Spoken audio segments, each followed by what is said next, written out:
আগামী অক্টোবর ও নভেম্বর মাসে ঘূর্ণিঝড়ের আশঙ্কা করছে আবহাওয়া অধিদপ্তর। তবে চলতি মাসে ঘূর্ণিঝড়ের কোনো সম্ভাবনা নেই জানিয়ে দুইটি লঘুচাপের আভাস দিয়েছে আবহাওয়া অফিস। শনিবার সকালে আবহাওয়া অফিসের ব্রিফিংয়ে এই তথ্য জানান আবহাওয়াবিদ ডক্টর মোহাম্মদ বজলুর রশিদ। তার স্বাক্ষরিত আবহাওয়ার বিশেষ বিজ্ঞপ্তিতে জানানো হয়, বঙ্গোপসাগরে থাকা স্থল নিম্নচাপটি সামান্য উত্তর পশ্চিম দিকে অগ্রসর হয়ে ঘনীভূত হয়ে আজ সকালে যশোর ও তৎসংলগ্ন এলাকার গভীর স্থল নিম্নচাপ আকারে অবস্থান করছে। এটি আরও উত্তর পশ্চিম দিকে অগ্রসর হতে পারে।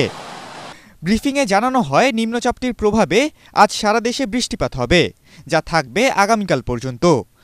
তবে ধীরে ধীরে বৃষ্টিপাত কমে যাবে। এই স্থল গভীর নিম্নচাপের প্রভাবে সারা দেশে গত 2 দিনে বিশেষ করে চট্টগ্রাম বিভাগে অতি ভারী বর্ষণ ও কক্সবাজারে চলতি মৌসুমে সর্বোচ্চ বৃষ্টিপাতের রেকর্ড হয়েছে।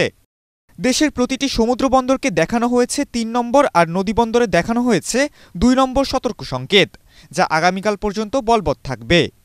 অন্যদিকে 1.5 মাস ধরে ভারত মহাসাগর থেকে বঙ্গোপসাগর পর্যন্ত এলাকায় স্বাভাবিকের চেয়ে তাপমাত্রা বেশি। এই বাড়তি তাপমাত্রা লঘুচাপ ও মেঘ তৈরি করছে, তা আবার বৃষ্টি বাড়াচ্ছে।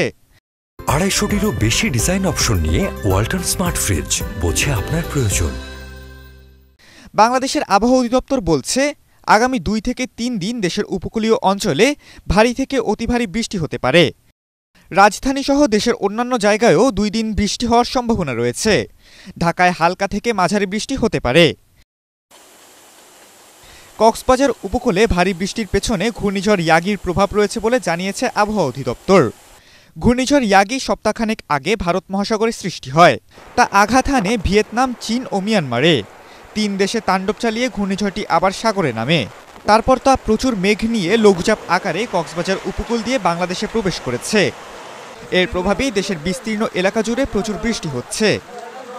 ঘূর্ণিঝড়ের দূরবর্তী প্রভাব, শক্তিশালী মৌসুমী বায়ু ও বঙ্গোপসাগরে বৃষ্টি হওয়া মেঘমালা মিলেমিশে কক্সবাজারে রেকর্ড বৃষ্টি হয়েছে।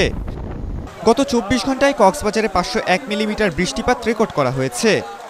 চলমান মৌসুমে এটি একদিনে সর্বোচ্চ বৃষ্টির রেকর্ড। ভারী বৃষ্টি অব্যাহত থাকতে পারে জানিয়ে আবহাওয়াবিদরা বলেন, বাতাসের তীব্রতাও বেশি থাকবে, যা দমকা ও ঝড়ো হাওয়া আকারে ঘন্টায় সর্বোচ্চ 60 কিলোমিটার বেগে বৃদ্ধি পেতে পারে।